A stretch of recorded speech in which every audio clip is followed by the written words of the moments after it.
ത്തിന്റെ മുമ്പിൽ അതെ ആത്മഹത്യ ചെയ്യുവാൻ, അതെ മരിക്കുവാൻ, പറന്നു പോയേക്കാമെന്ന് വിചാരിക്കുവാൻ, ജീവിതത്തെ തകർത്ത് കളഞ്ഞേക്കാമെന്നൊക്കെ തീരുമാനിച്ചു. എന്നാൽ ഒരു തീരുമാനമെടുത്തു. എന്താ തീരുമാനം?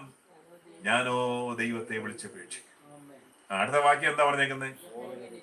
യഹോവ എന്നെ രക്ഷിക്കുമായിരിക്കുമെന്നല്ല, യഹോവ എന്നെ രക്ഷിക്കും. നല്ല ഉറപ്പ് വേണം കേട്ടോ. നല്ല ഉറപ്പ് വേണം. സ്തോത്രം.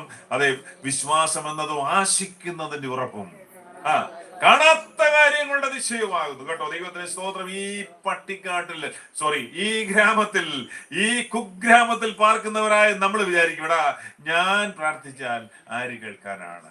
ദൈവമക്കളെ ഓർത്തോണം കേട്ടോ. നിന്നെ വിലയേറിയവനും മാന്യനുമായി ദൈവം കണ്ടിരിക്കുക.